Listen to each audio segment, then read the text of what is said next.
Hosea pasal 6 mulai ayat pertama. Mari kita akan berbalik kepada Tuhan. Sebab dialah yang telah menerkam dan yang akan menyembuhkan kita. Yang telah memukul dan yang akan membalut kita. Ia akan menghidupkan kita sesudah 2 hari. Pada hari yang ketiga, ia akan membangkitkan kita. Dan kita akan hidup di hadapannya. Marilah kita mengenal dan berusaha sungguh-sungguh mengenal Tuhan. Ia pasti muncul seperti fajar. Ia akan datang kepada kita seperti hujan. Seperti hujan pada akhir musim yang mengairi bumi. Apakah yang akan kulakukan kepadamu, hai Efraim? Apakah yang akan kulakukan kepadamu, hai Yehuda? Kasih setiamu seperti kabut pagi dan seperti embun yang hilang pagi-pagi benar. Sebab itu aku telah meremukkan mereka dengan perantaraan nabi-nabi. Aku telah membunuh mereka dengan perkataan mulutku dan hukumku keluar seperti terang. Sebab aku menyukai kasih setia dan bukan korban sembelian. Dan menyukai pengenalan akan Allah lebih daripada korban-korban bakaran. Kita harus kenali bahwa Tuhan kita itu dia menerkam, tetapi dia menyembuhkan. Nah, saudara tahu kenapa Tuhan mengatakan kata-kata menerkam? Dia itu adalah singa Yuda. Nah, kalau di dalam Injil, di dalam suratnya Rasul Petrus, singa seperti apa? Iblis seperti apa? Singa juga, tapi mengaum-ngaum dan siap untuk... Ya salah. Coba toh baca. Ayo baca makanya itu belajar. Baca beda. Yesus sama setan itu beda. Dua-dua pakai singa. Tapi beda. Ayo, di dalam 1 Petrus pasal 5 ayat 7 dan 8. Serahkanlah segala kuatirmu kepadanya sebab ia yang memelihara kamu. Sadarlah dan berjaga-jagalah, lawanmu si iblis berjalan keliling sama seperti singa yang mengaum-ngaum dan mencari orang yang dapat ditelannya. Tidak pernah dia nerekam. Saudara perhatikan, kenapa kalau Yesus itu menerekam? Kenapa kalau iblis itu nelen? Perhatikan bedanya. Makanya saya itu suruh baca kamu dari ujung sampai ujung. Kejadian Wahyu. Baca terus. Sebabnya Yesus, ini dia kuasa. Singa Yehuda yang lengkap. Dia nekam, tapi dia tidak menggigit. Ngerti? Karena dia sayang. Gak sampai hati. Tapi kalau singa iblis, dia tidak nekam, tapi nelen sebab dia apa? Ngerti tidak? Dia tidak bisa gigit. Tapi karena dia lalu sama singa ompong kok takut. Karena kamu lihat singa. Padahal kalau kamu tahu ompong tak takut. Kenapa? Ada yang gigit kok. Gak bisa. Lah kamu ditelan pun bisa enggak? Gak bisa besar gede kamu. Loh, kalau kamu tahu firman Tuhan sebetulnya kamu enggak perlu khawatir kan? Makanya Petrus juga ngomong, serahkan khawatirmu kepada Yesus. Kamu takut. Itu sudah gak bisa gigit. Kepengennya nelen, gak sampai. Kamu ditelan ya keluar lagi. Kamu sama gede ini sama singa. Lah ya, jadi nggak apa-apa. Paling-paling baret-baret, ketakar. Nggak apa-apa. Loh. Kita berkata di dalam kitab Hosea tadi, saudara, bahwa kita harus apa? mengenali Tuhan dengan sungguh-sungguh. Karena Tuhan itu justru apa? Dia senang menyukai pengenalan akan Allah lebih daripada korban-korban bakaran. Nah, saudara tidak akan dapat mengenal Allah tanpa membaca Alkitab terus-menerus dengan setia. Sebab cara kerjanya dia seperti garam. Sedikit, tapi mengawetkan. Saudara tidak perlu gini. Dia sih caranya Tuhan kerja itu kok tidak terasa apa-apa. Tahu-tahu kok diubah. Itu Tuhan. Jadi jangan Tuhan itu dimasukkan dalam otak sekepal ini. Terus kira-kira. Nah, bakal ketemu.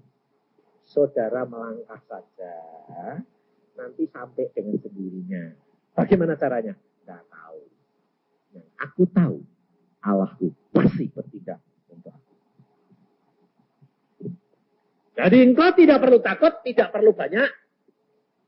Mau membantu Allah. Ini yang repot tuh terus terang penolong ini repot. Penolong ini kerap kali ngajar. Penolong itu gak disuruh ngajar. Suruh ngawasi, kalau orang perlu ditolong baru ditolong. Tapi penolong ini enggak nolong, tapi suka mendungi. Nanti kalau sudah ngomong enggak didengar, lalu pas waktu nolong kamu madang, rasain lu. Lu malah gitu.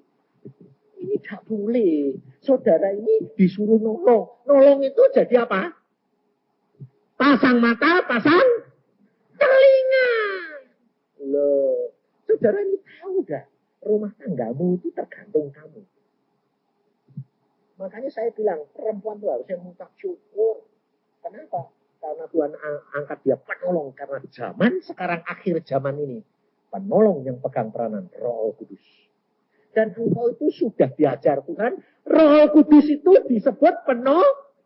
Ini zamannya akhir, itu zaman perempuan. Kenapa Paul Ken pada waktu di Surabaya berkata bahwa akan terjadi pasukan tanpa wajah?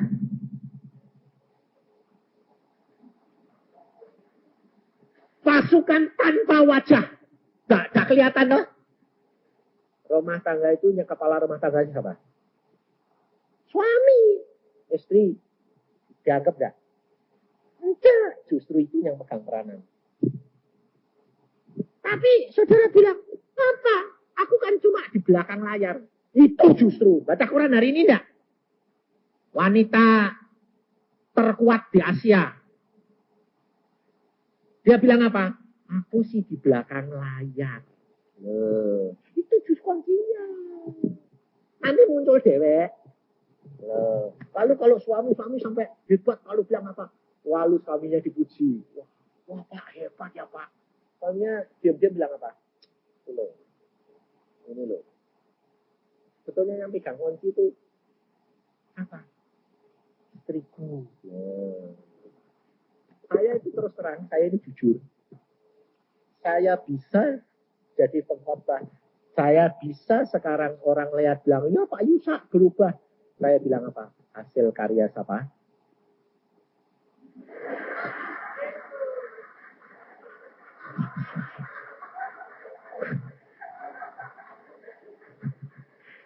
Makanya saya kita pecat.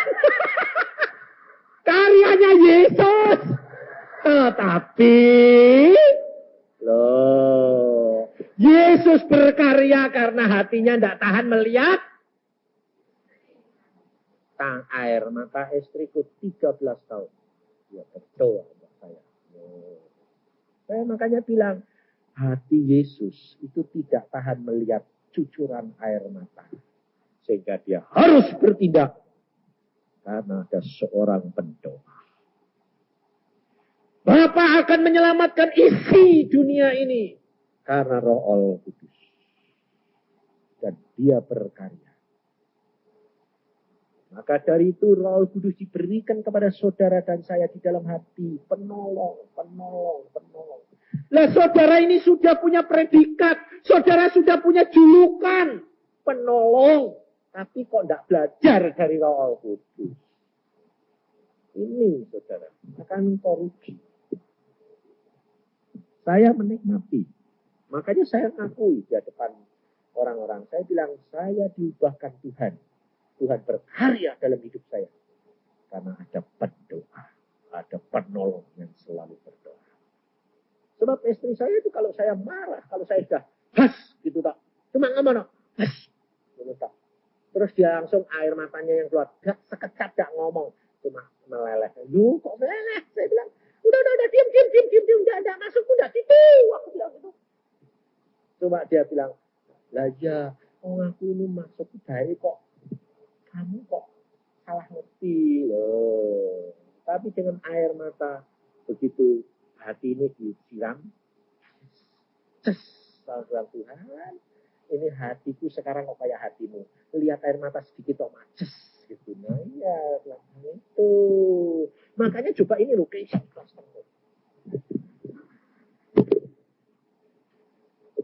Coba belajar istirahat sehari. Puasa, enggak ngomong. Kalau suami, kamu kok. Coba. Nanti kan berubah. Nah, kalau kita, saudara, mau mengenali akan apa yang Tuhan itu mau lakukan, dan itu harus saudara praktek. Saudara harus setia dalam perkara yang kecil. Bahwa segala perkara yang menimpa, itu kamu terus di sini loh, di program. Caranya gini loh, saudara. Kalau saudara sudah mulai ada dikasih pikiran-pikiran dengan iblis mengenai ini nanti gini, kemungkinan, resikonya gini. Itu kamu ngomong sendiri. Di dalam pikiranmu dan hatimu, Allah punya rencana yang baik bagi saya. Tidak ada rencana Allah yang tidak baik bagi saya. Pasti baik, meskipun tidak enak. Nah, bagianmu, kamu ngomong, bagianmu, apa saja yang Tuhan berikan, yang penting periksa diri kamu. Benar? Jalan saja. Toh Tuhan tahu yang baik. Nah, kadang-kadang itu tidak sekali. Contohnya saya ngalami. 2 Desember, saya retreat. Linda, Bernard, anak-anaknya juga ada di sana. Nah, judulnya, tahan uji. Saya pikir, Tuhan, tahan uji. Berarti 92 ini, tahan uji. Dan Alkitab berkata, bahwa segala perkara itu dimulai dari dalam rumah Allah. Waduh, berarti aku ini hamba-hamba Tuhan model hamba-hamba Tuhan dulu nih, Pak. Pulang dari retreat, saya bilang sama anak, sama istri saya, tahan uji. Siap, ya. Udah kuat. Guys, baru hari pertama, saudara. Baru hari pertama. Apa terjadi? Kita di atas, tingkat 2 di rumah, bawah ada meja makan besarnya, lebih besar dari ini. Kacanya tebalnya itu 10 mili. Ribbon, bagus. Suaranya sampai ke atas. Tiup yang perang. Apa saya turun di tangga. Seluruhnya kaca semua pecah. Berantakan. Saya bilang, hah? Kira-kira dari sini langsung mau turun sini enggak? Hah? Loh, mau turun enggak? Mau turun. Kalau enggak, itu orang sudah mati. Ya betul dong, saya masih hidup. Hah? Mau nyemprot dari sini keluar. Tasan uji ketemu di sini. Nah, dari sini turun, di sini naik, turun. Tahan uji, lalu mak kolak. Lalu saya bilang, loh, bukan. Marah tapi saya bilang, itu harganya mahal loh. Iya Pak, tahu enggak ratusan ribu? Iya Pak, kok enggak hati-hati? Seperti didorong kok Pak. Oh ya sudah, lain kali hati-hati ya. Iya Pak. Saya naik ke atas. Istri saya ketemu saya bilang, apa yang? Kaca meja makan pecah. Hah? Turun. Anak saya, tasan uji. Wah. Langsung istri bilang, iya, ya sudahlah. Wes, menang noh? Menang. Sore, besoknya pergi makan. Saya bilang, dah yuk makan, keluar. Kita makan habis pelayanan, istirahat, makan. Semua satu rumah. Nah, istri, anak saya pergi semua, kita pembantu di rumah. Pulang-pulang setelah 2 jam. Rumah saya penuh asap. Sing kobong ngapain? Kok gosong apa? Apa ini? Kok asapnya kuat? Penuh. Gelap gini. Maaf Pak, kenapa? Setrikanya lupa ngangkat. Lalu tempatnya kebakaran, setrikanya gudal. Jadi kamu tahu, setrika itu sampai kayunya, sampai anunya jeblong-blong. Setrikanya gundal gandul, ini kok kebakaran. Di tingkat 3. Orang di tingkat bawah, sampai asap ke tingkat bawah. Nah, terus dah kebakaran. Aneh itu Pak. Gundal gandul. Langsung saya bilang, puji Tuhan, tahan uji. Semua bilang, aduh Tuhan, luar biasa. Yang pertama sudah menang, yang kedua lebih parah. Menang lagi. Saya bilang, aduh Tuhan, terima kasih. 2-0. Lalu semua mesem-mesem, tahan uji. Tapi seluruh rumah jauh kebakaran. Sampai pakaian jauh. Wah ini kamu ini mesti nebus. Saya bilang, apa Pak? Pakaiannya cuci semua nih. Jauh semua kok. Semua jauh. Ya enggak apa-apa Pak. Tapi ya ada sekaligus tuh Pak. Ya. Saudara tahu terus sorenya yang anak-anak ada latihan band nganter. Jarak 2 kilo sejam enggak pulang-pulang. Pakai mobil kijang, nomornya saja masih merah. Baru grade. Baru 14 hari. Saya bilang, ini kok Denny kok tidak pulang-pulang ya? Istri saya bilang, wah, tahan uji. Bel berbunyi. Pak, cepet dong Pak. Kenapa? Mobilnya tarik. Kijangnya tabrakan. Ambiar Pak. Hah? Ambiar nak? Iya. Ditarik Pak. Lu kamu beres gak? Beres. Tahan uji. Bawa ke bengkel berapa? 1,5 juta. Saya bilang, terima kasih Tuhan. 3-0. Habis pulang sembahyang semua. Terima kasih Tuhan. Kamu tidak cengel? Enggak. Semua beres. Ucap syukur. Puji Tuhan. Tahan uji. 3-0. Aduh Tuhan. Saya pikir. Nah, cukuplah Tuhan. Sudah 3 kali. Apa lagi nih? Belum.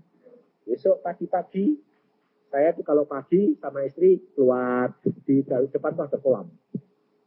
Isinya itu ikan mas yang dulu kecil-kecil sekarang sudah sekiloan. Ada 30 kilo. Saya lihat, wah kalau ngasih makan seneng. Si Im pernah hantar, rame. Pagi itu, kok sepi. Kok sepi? Saudara tahu, terus pembantunya dari bawah bilang, maaf Pak, tadi sore dibersihkan, embernya sama seroe kelupaan di luar. Jadi diangkuti orang. Terus istri saya bilang, tahan uji. Dan itu yang paling suka istri saya. Lalu dia sembahyang. Tuhan, ini tinggal sedikit bagaimana? Tuhan bilang, diambil, goreng, makan. Lalu istri bilang, ambil, goreng, makan. Pembantunya bilang, Bu, kasihan dong Bu, itu sudah dipiara lama-lama. Tuhan berkata, nanti malam, besok, pagi-pagi itu orangnya datang lagi. Masa Bu, sudah datang, masa datang lagi? Ya sudah, kalau kamu tidak percaya, buktiin. Nah, di depan kolam itu ada kamar. Kamar itu ditiduri hamba Tuhan, Rawan, Ubaja Rawan. Sama temannya satu. Saya bilang, Wan, nanti malam kalau dengar krecek-krecek bangun ya. Oke Pak. Tadi malam dengar enggak? Dengar, tak pikir kucing. Kamu tahu enggak ikan segitu banyak digotong lagi tuh. tinggal kira-kira cuma 10 kilo. Nah, ya, beres. Saudara tahu, jam setengah 3 orangnya balik. Si masuk ke kolam itu kan tinggal sedikit kan, jadi agak rame, guduk ya. Kalau banyak kan tinggal cekuk. Ini kan tinggal sedikit kan puas. Nah, si rawan ini dua-dua ini sama temennya ini bangun. Tapi enggak teriak, malah ngintip. Ngintip malah lihat caranya piye to ngambil. Sajam. Lah yo sajam baru sadar. Loh, kok dibiarkan kan yo entek. Terus ngomongnya bilang, "Yo kukut kabeh." Lah ya dikukut entek wonge mlayu. Bare besok saya bangun tinggal kecil 2 loh kok dadak. Tinggal kecil 2. Lah aku wan, tadi malam kamu dengar? Dengar, Pak. Tapi sadar baru sajam. Loh kamu bangun Pak, ngintip. Mbok bengok wan. Nah, Isa itu Pak, Isa lihat, kepengen delok. Tuhan, saudara tahu. Lalu aku bilang, Tuhan, 4 kali loh Tuhan. Apalagi Tuhan. Selesai. Kalau Tuhan belum ngomong, siap-siap. Maka dari itu saudara, orang hidup. Tapi jangan khawatir, kamu tidak akan dituntut seperti saya. Kan Tuhan mengukur kekuatannya lain-lain. Kamu jangan lalu bilang gini, Tuhan aku tidak kuat, jangan kayak Yusuf bodoh. Jangan kamu bilang Tuhan, engkau akan mengukur ya, lain-lain dong Tuhan. Nah. Jadi kamu bisa lebih sedih, bisa lebih. Loh, tergantung Tuhan tak betul tak? Lah, kalau kamu gagal, molor tak? Molor, salahmu cewek. Loh, tapi kalau kamu cepat anggap, bertobat, jadi cepat. Tuhan itu luar biasa. Dan apa terjadi, saudara? Kita mengucap syukur, kita memuji Tuhan. Aku bilang apa? Tuhan lebih tahu sampai di mana kekuatan kita. Apa terjadi, saudara? Ngalami apa? Bonus. Paling kehilangan itu berapa? Segitu. Gak apa-apa. Apa terjadi? Saya bilang, Tuhan, aku mau ngirimi anak saya. Karena dia mau ujian akhir, ini. Baru ngomong sama Tuhan. Mau ngirimi berapa? 1.000. Apa terjadi, saudara?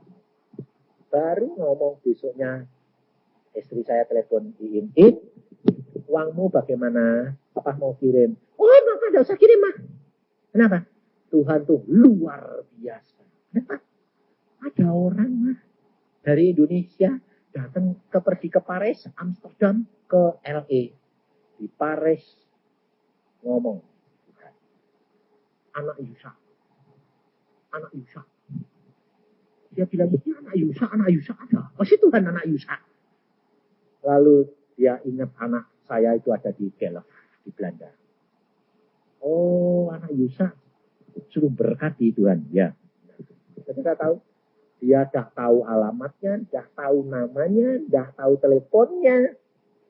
Dia sampai introkal ke rumahnya, dia bilang sama istrinya, cari orang Indonesia yang namanya, satu orang namanya Maria di Amsterdam. Cariin teleponnya. Cariin. Nomornya segini. Oke, dia telepon.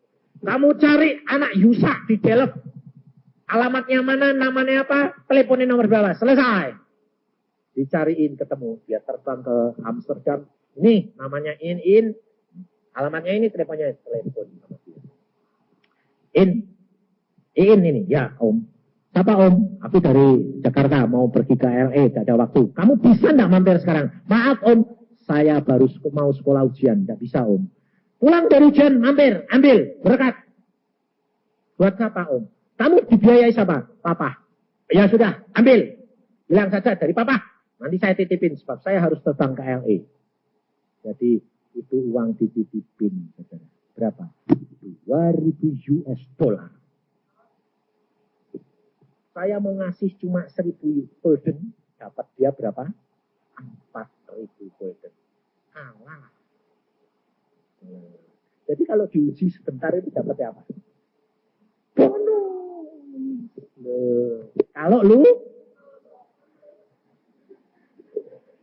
Kalau udah lulus dapat apa?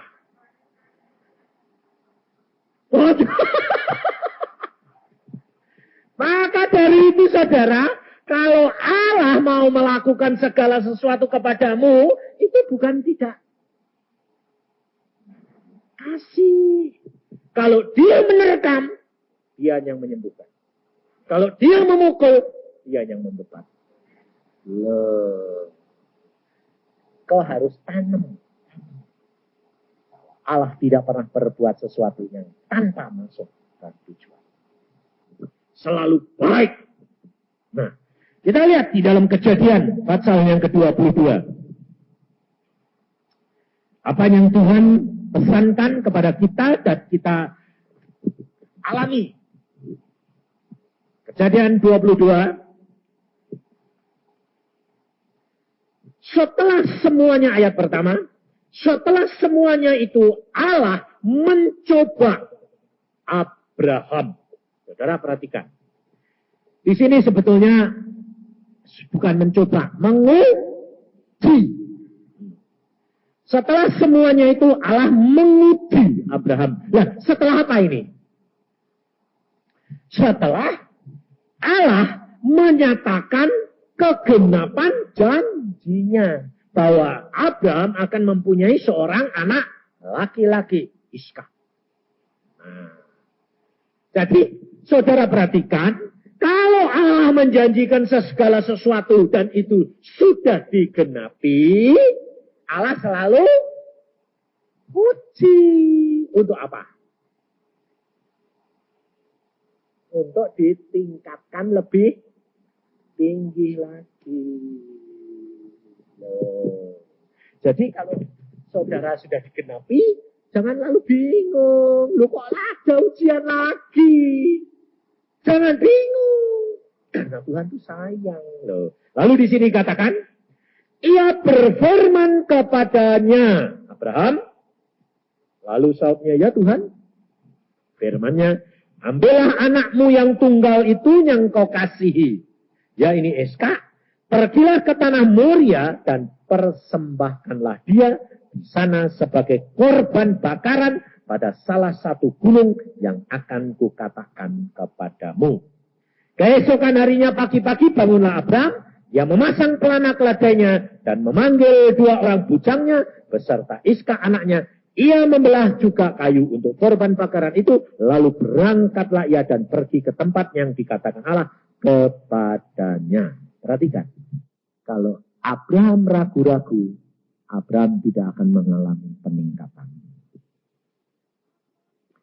Abraham tahu itu Allah berfirman. Dia aminkan. Dia lakukan tanpa banyak memikir. Dan perhatikan, kenapa Abraham tidak memberitahukan Sarah? Sebab Sarah akan menjadi penghalang. Karena iman percayanya Sarah tidak sekuat Abraham. Jadi saudara, kalau suamimu tidak ngomong, itu jangan nyalain. Kalau dia tidak ngomong, pasti Tuhan punya rencana. Sebab engkau mungkin belum mampu mengatasi. Engkau harus jadi pendoa. Engkau harus rela apapun yang dilakukan. Abraham berangkat bersama dengan Ishak. Ya berangkat. Pokoknya pagi-pagi sediakan semua berangkat. Meskipun itu tidak masuk akal. Bertentangan. Firman Tuhan selalu mengajar kita saudara. Selalu. Bahwa tindakan Allah pada mulanya tidak masuk akal. Selalu onlogis. Selalu sepertinya gagal. Selalu sepertinya tidak bakal kesampaian. Tapi itu Allah kita. Sebab Allah sudah berkata, apa yang tidak pernah timbul dalam hati dan pikiranmu, Itu yang disediakan Allah. Jadi tinggal saja mengucap syukur. Coba kalau tadi Linda tidak longsor di bawah kaki Tuhan, bangkrut ya. Bisa bodol tenan. Bernard ruginya ratusan juta bisa bodol tenan. Kalau sudah itu ampun Tuhan, ampun, telat. Ulang lagi 75%. Nah, kepeng. Kalau sudah mengucap syukur, makanya itu belajar, saudara. Belajar sekian yang paling kecil. Lakukan. Sebab apa? Sebab Tuhan sendiri yang menguji. Tapi kalau Tuhan menguji, jangan saudara batasi. Cuma hanya Abraham bawa anaknya, sudah nurut, sudah. Sampai ke Gunung Moria, sudah. Belum. Harus sampai kepada setiap firman Tuhan digenapi. Bawa ke atas gunung, korbankan anakmu sebagai korban bakaran. Potong. Dan Yesus Allah ngomongnya jelas sekali. Bawa anakmu yang kau kasih. Loh. Malah itu ditekankan. Loh, kalau bawa anak yang dibenci, gampang toh? Tapi kalau bawa anak yang dikasih, sengaja ditekankan. Bawa Iska anakmu yang kau kasih. Potong. Nah, saudara lihat ayat yang ke-12. Ayat 11.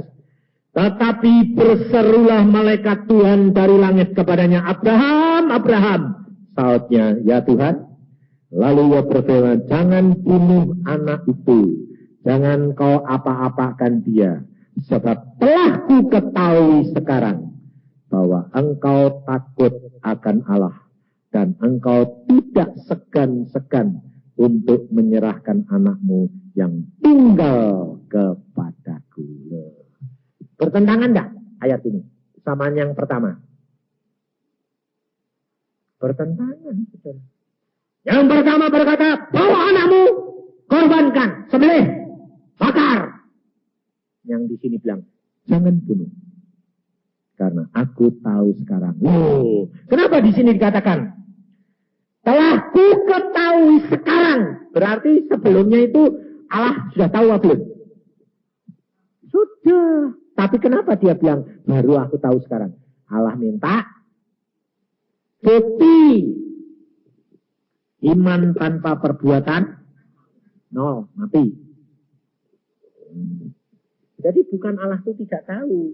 Jadi kalau kira-kira kamu pura-pura tahu enggak dia? Contohnya gini. Tuhan berkata, korbankan. Tuhan tidak bakal minta anakmu itu enggak. Yang paling kamu senang ya sama barang. Korbankan. Berikan ini barang. Kamu lalu ngomong gini. Enggak apa-apa itu kan diuji. Berikan saja nanti kan diganti. Tahu enggak? Tahu enggak? Tahu. Diganti enggak? Ya. Sebabnya Tuhan kamu kali. Enggak mau. Tuhan mau. Kamu berdapat perintah. Lakukan. Diganti atau tidak bukan urusanmu. Itu hak dia. Jadi memberikannya itu dengan ikhlas, rela. Jadi kalau tidak diganti kamu tidak kecewa. Karena gini, karena kamu sayang Tuhan. Kalau kamu sayang sama seseorang, mau beri kita. Hah? Wah. Nah, kamu harus mempunyai perasaan kalau diperintah Tuhan. Itu seperti engkau mencintai Tuhan. Kalau kamu memberikan, disuruh berikan itu, kamu beri kepada Tuhan, bukan beri kepada manusia lain. Nah, ini yang penting, saudara. Kerap kali anak-anak Tuhan mancing. Berinya punya tujuan, dibalikan salah. Abraham disuruh, korbankan anakmu. Dia tidak pernah punya pikiran gini. Nanti kan Allah hendak. Dia berkata, pokoknya aku lakukan. Apa yang Allah perintah, itu lakukan. Mati atau hidup, itu urusannya Allah. Yang malu dia sanggup lakukan segala perkara. Jadinya bagaimana? Tidak urusan. Nah. Itu yang Allah mau. Jadi saudara bisa periksa diri.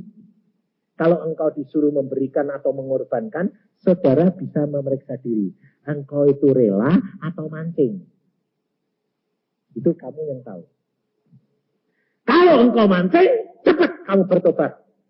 Kamu ngomong, kalau kamu nanti tidak tulus, tidak bakal diganti Tuhan. Dan jangan kecewa kalau kamu tidak diganti. Nah itu mesti ngomong. Makanya kerap kali saya gitu. Saya juga sama saja. Suruh beri. Aku juga butuh kok suruh beri. Kamu rela enggak? Rela. Kamu mengasihi aku enggak? Iya. Saya sudah beri. Ya oke. Tapi saya mikir. Ada pikiran masuk. Nah, nanti kan diganti. Malah kalau gitu enggak ada diganti. Allah itu maha tahu. Malah aku kalah kalau gitu. Enggak. Anggap saja tidak diganti. Aku rela. Malah diganti. Betul. Tapi sebelum kamu rela, tidak diganti. Ini pengalaman anak saya sendiri. Dia senang sama seseorang. Dia bilang, Tuhan, aku minta ini aja. Tuhan bilang apa? Boleh. No. Boleh. Tuhan. Dia lalu ngomong sama saya, Bapak Pak, ini mungkin jodohku, Pak. Kok mungkin apa? Nah, Tuhan bilang, boleh. Tuhan bilang, boleh. Belum tentu. Saya bilang. Sembahyang lagi. Doa puasa. Wah, doa puasa. Seminggu. Keluar, dia bilang apa? Oh iya, Pak. Kenapa? Itu yang nomor 2. Nomor 2 piye? Ada yang nomor 1. Kalau kamu nurut aku, yang ini nomor 1. Yang paling baik ini. Nomor 2 ini, karena kamu kepingin. Kamu milih yang nomor 1 atau nomor 2? Yang nomor 1. Nah, kalau nomor 1 ini, nah itu tidak selera aku. Nah, kamu nurut aku atau kamu seleramu? Kamu saudara tahu? Saya bilang, ya kenapa sih nak? Kamu habis doa puasa kok batuk-batuk terus. Nah, kamu ini biasanya batuk-batuk gini di pikiran. Turun 4 kilo. Seminggu. Aku menurut kamu ini kenapa kok turun kok 4 kilo batuk terus. Nah, aku dikasih yang enggak selera aku. Aku sembahyang terus tak pindah. Tuhan enggak mau ngomong, cuma ngomong. Kamu nurut aku atau tidak? Pilih. Kamu enggak nurut aku, pilih sendiri. Boleh. Aku nurut. Ya, tapi aku mesti ngalahkan keakuan ini pasnya. Oh, atau setelah selesai, dia bilang, ya Tuhan aku nurut. Nah,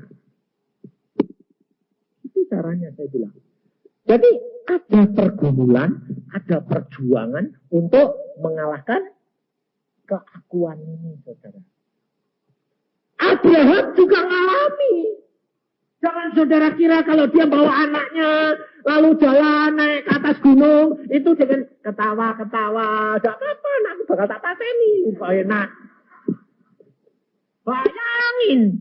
Dan itu 3 sehari. 3 hari perjalanan itu. Bayangin. Kira-kira Abraham bisa tidur enggak?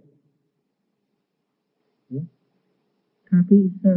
Dia mesti mengalahkan keakuan. Cintanya kepada anaknya. Lebih-lebih pada waktu itu. Iskak. Banyak lagi. Waduh. Makanya gini. Bayangin. Lalu berkatalah Iskak kepada Abraham, ayahnya, Bapak.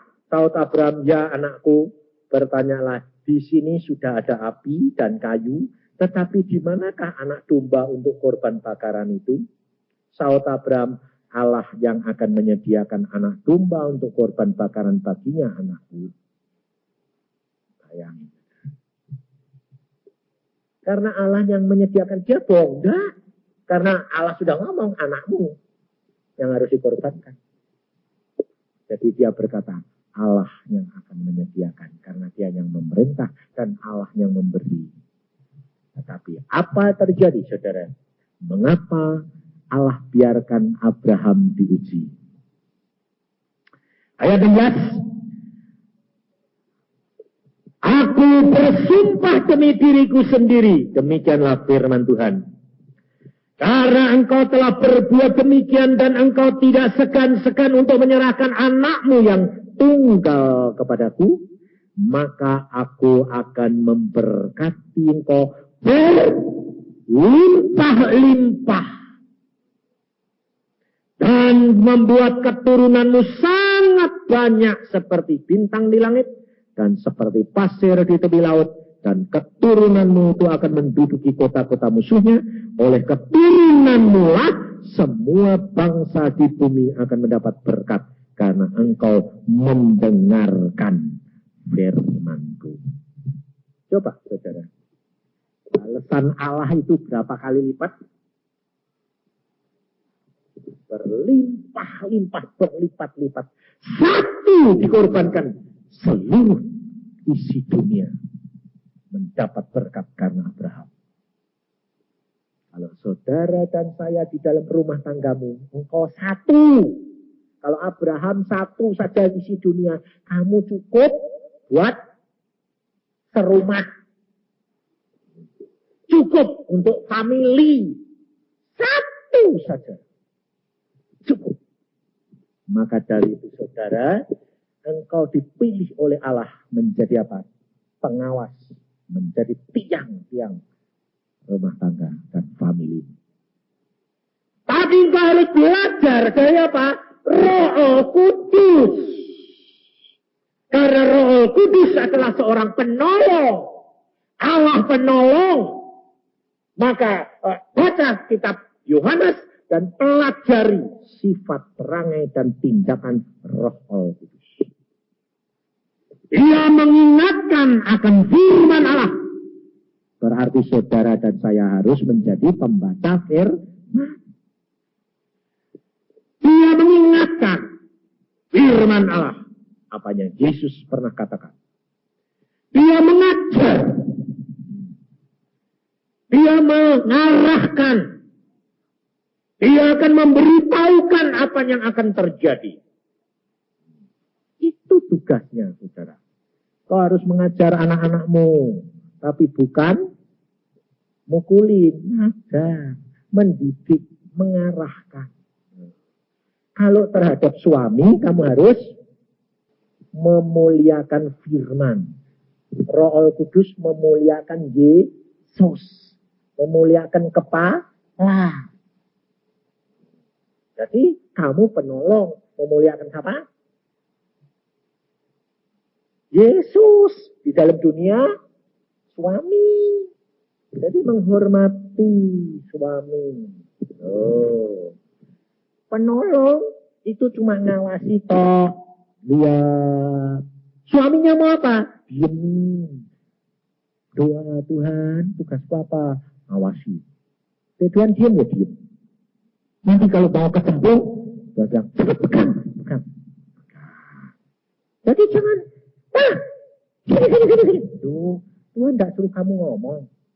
Suruh diem. Nanti kalau ada apa-apa diberitahu. Wong kamu ya penolong, Roh Kudus ya penolong. Dia tidak pernah terlambat. Abraham, pisaunya sudah di sini. Baru Tuhan ngomong, Abraham. Ya Tuhan, jangan bunuh. Tuhan tidak dari dulu-dulu. Ya Abraham, sedang jalan. Naik gunung, Tuhan bilang, ya, tidak jadi. Enggak. Biarkan sampai tepat waktunya. Tuhan tidak pernah terlambat, Tuhan tidak pernah tergesa-gesa.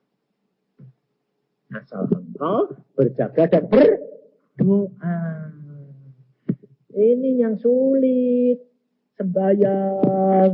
Kalau ditanya, kamu sembahyang? Sudah Pak. Setiap jamnya, enggak. Kadang-kadang yang loncat-loncat Pak. Baca Alkitabnya juga loncat-loncat. Iya. Nah itu. Penjaganya saja kadang-kadang di menara, kadang-kadang tidur. Musuhnya datang. Saudara sudah diangkat Tuhan menjadi seorang penjaga. Saudara harus waspada. Lihat di dalam Yehezkiel.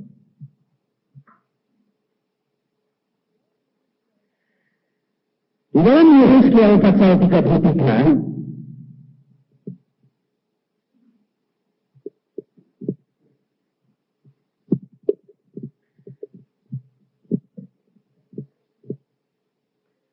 Ayat yang pertama.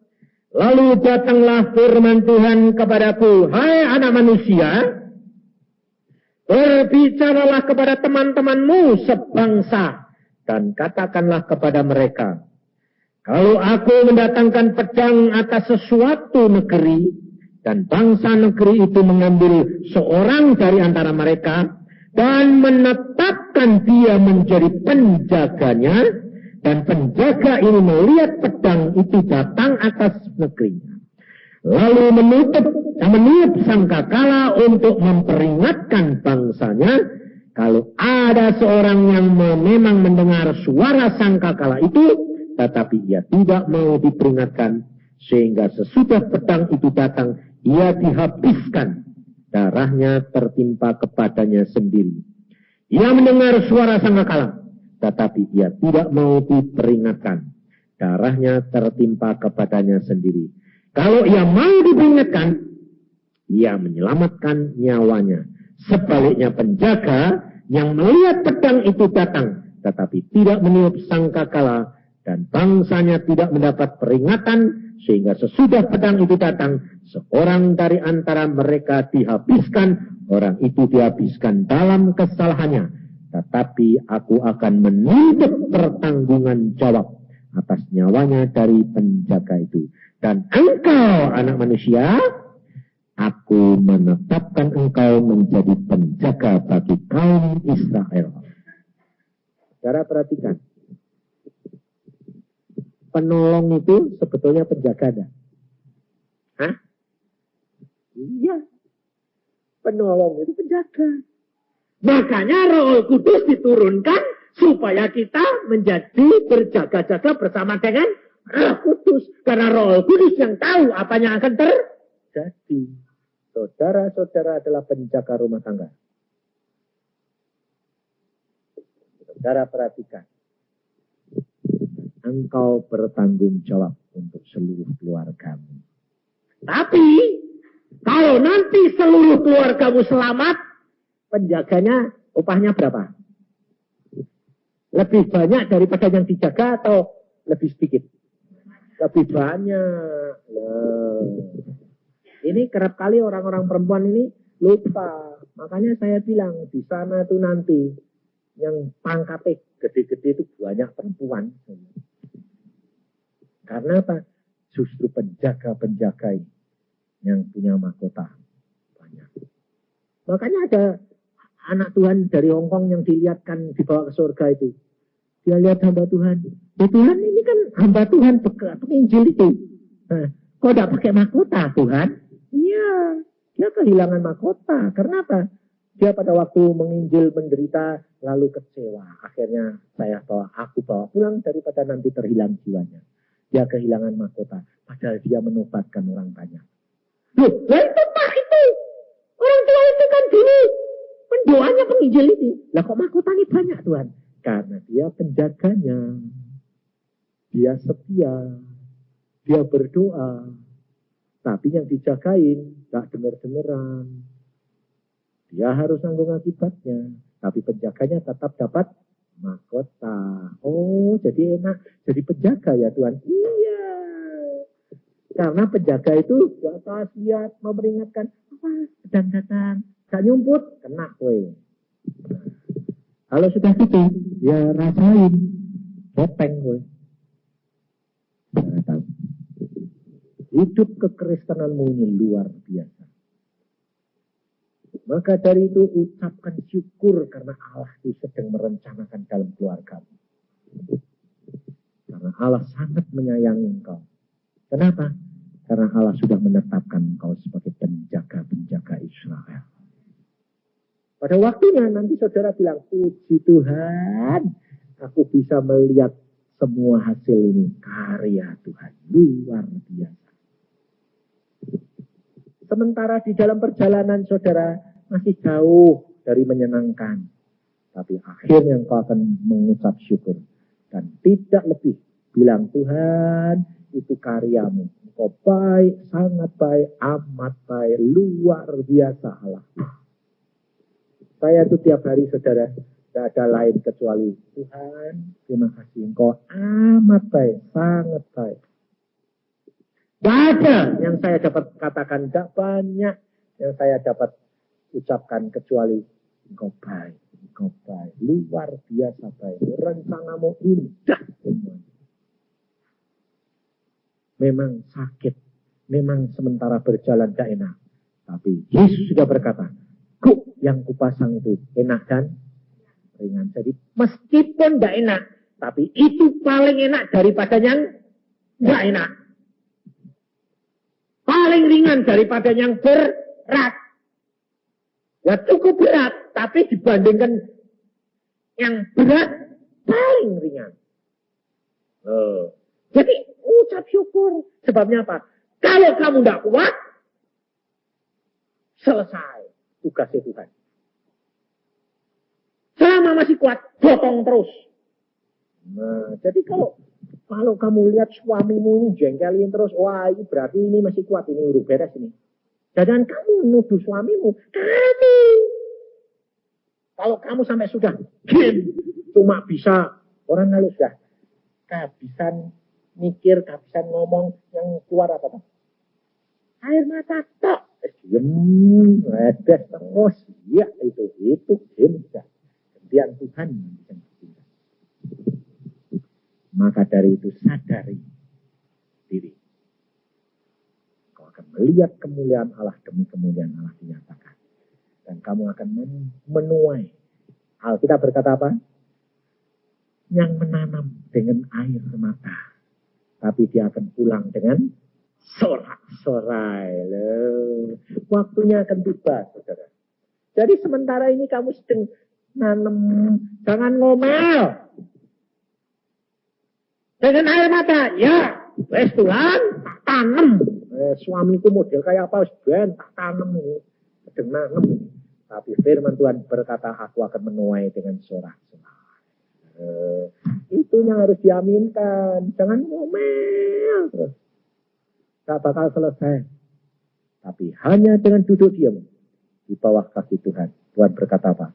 Kalau engkau menantikan aku dan engkau menuruti firman-Ku, aku akan melepaskan kamu dari pencobaan yang akan melanda isi dunia ini. Amin.